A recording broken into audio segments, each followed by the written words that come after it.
The next set of adjustments that we're going to look at here in Photoshop are the shadows and highlights and HDR toning. And these are very specific for photographs and actually give you the ability to make some pretty significant changes to your photographs that otherwise you may not be able to accomplish. First, we're going to look at shadows and highlights. And the default setting here in Photoshop is to boost the shadows by 35%. And you'll notice that if I turn off the preview, it's affecting primarily just the shadow areas of the image. You can also darken the highlights here by a little bit just by moving the slider. I typically tend to drop this amount down to around 20 to 25%, but it's a way of increasing the shadows in a positive way so that it brings out additional detail in those areas that otherwise you may not be able to target. You'll notice that the mid-tone colors like the sky and most of the rock are virtually unaffected, just some of the darker areas of the rock.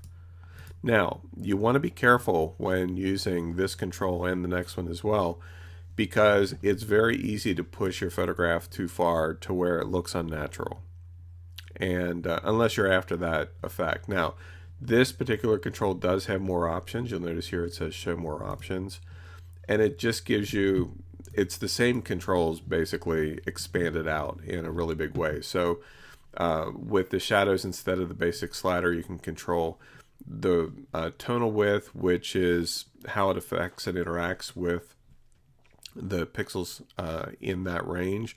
Radius, again, is kind of like if you're adjusting the shadow pixels at, say, 0, the radius will expand it out to 30 or 50. You'll notice if I move the slider to the right, things start to get darker, more contrasty versus the left. So it's kind of just how the calculations are made related to the photograph. Same with tonal width.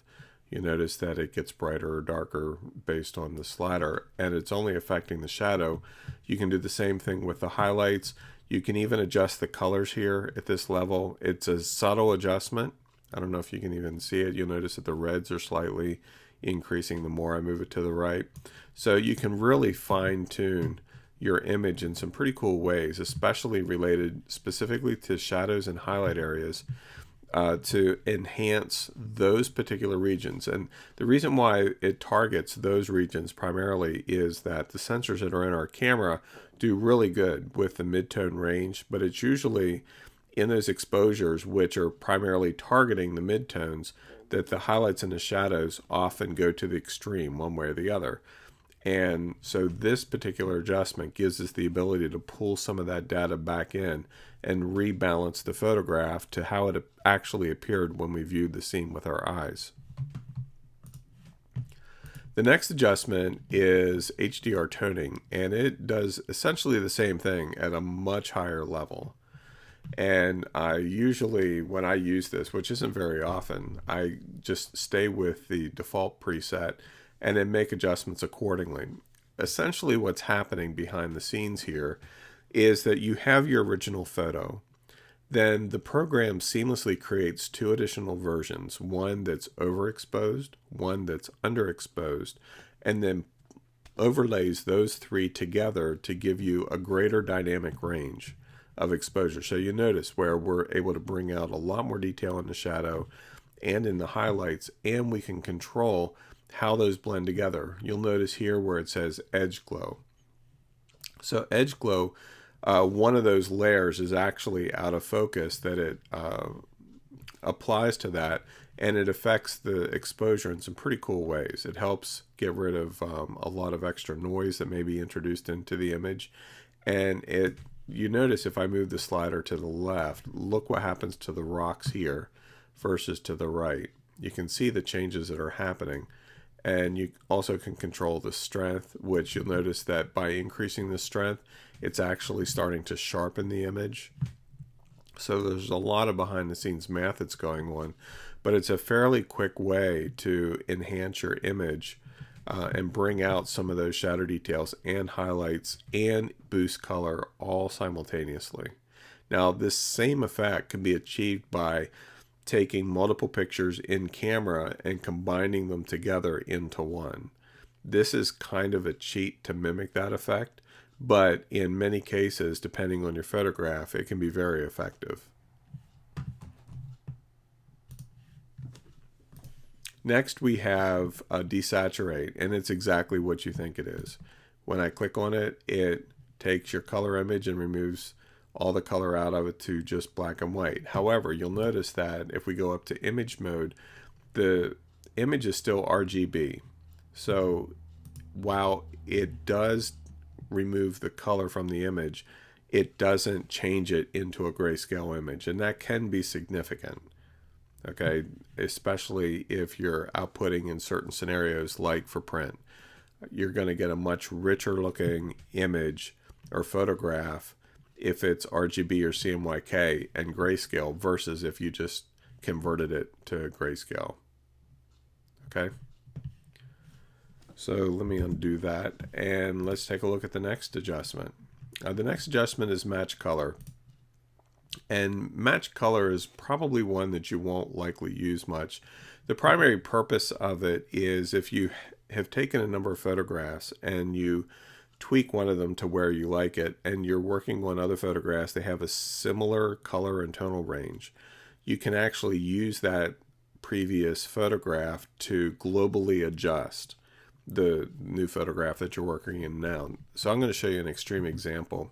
You'll notice here at the bottom it says source. So I'm going to, and the current source is none. So I'm going to actually choose the sunset image that we had of the windmill earlier as my source image, and watch what happens.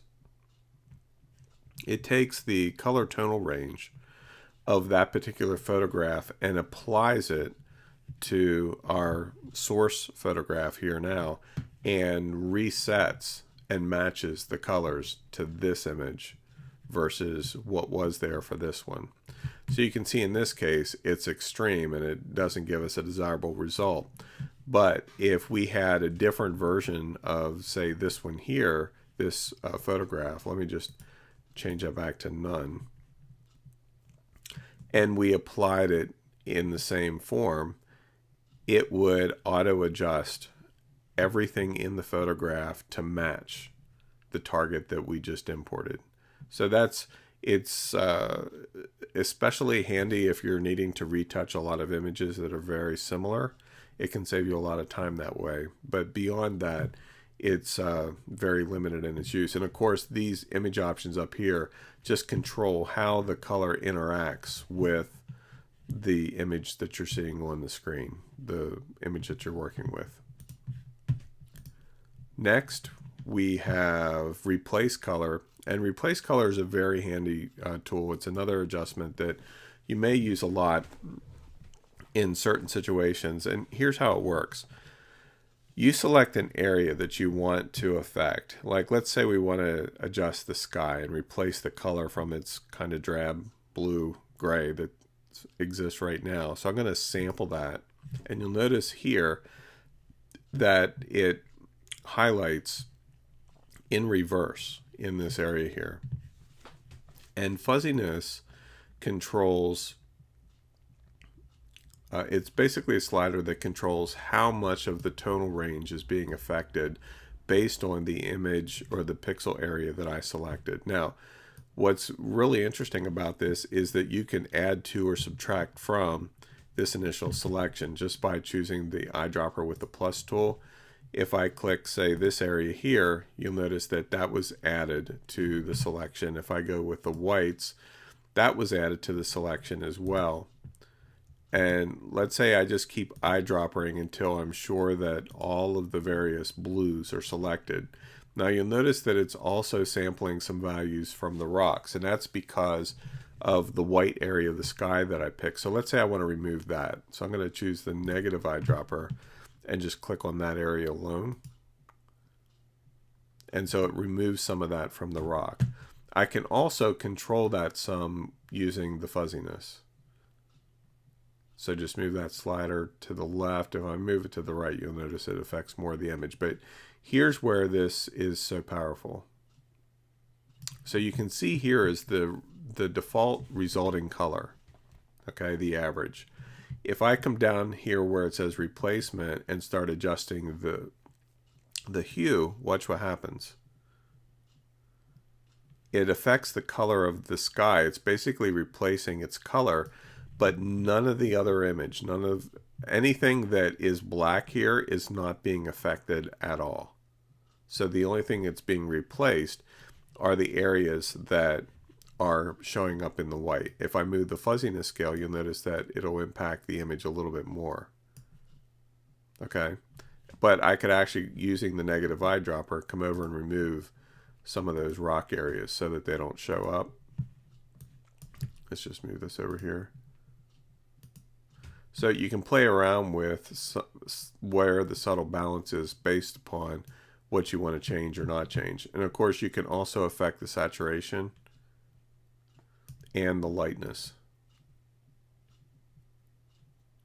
So this can have some very far-reaching and fun options for you depending on the type of image that you're working in. So like we could start over and just say focus on the sky, or not the sky, the trees.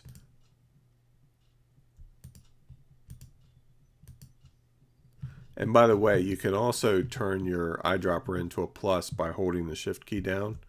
Notice how it turns into the plus by me holding the shift key down, or I can select it here.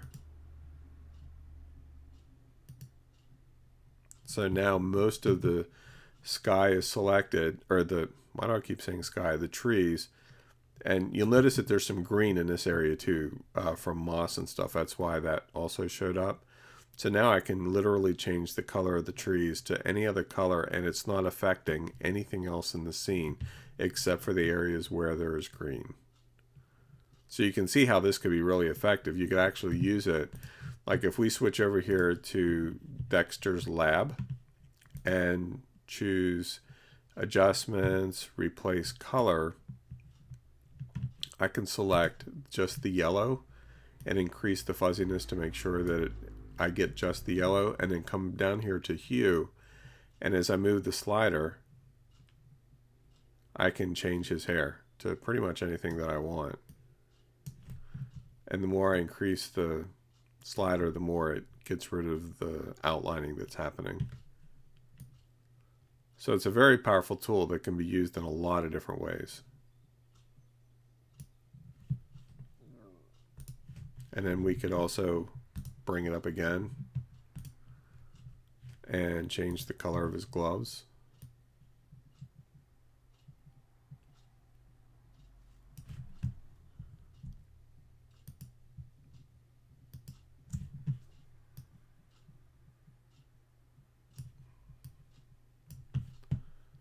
So replace color can be very effective in adjusting some of the images and photographs that you're working on. The last one that we're going to take a look at here is, let's go back to our picture here, is equalize. And equalize really doesn't give you any controls. It just reads the image and decides, this is what I think looks best overall. Essentially, in a lot of respects, you could say that it's a combination of all the above, sort of, kind of, but when you click equalize, it just reads everything in the image and adjusts it automatically. And actually, I found that its adjustments are very good. This actually is a very appealing looking end result, and we can compare it to the original. You can see it's pretty dramatically different. And so, like, all the adjustments that I made over the course of us going through the adjustment tools, let's go back here to the original and apply equalize again. So you notice that it's based on what it sees at the time, because this looks different compared to what we had before. Okay, so see, this was the equalize that we applied first, and so it applied it to the image based upon the other adjustments that we had already made. So that's one thing to keep in mind whenever you're working with equalize, is that it works with what it has. It doesn't go back to the original source image unless you use it with the original source image.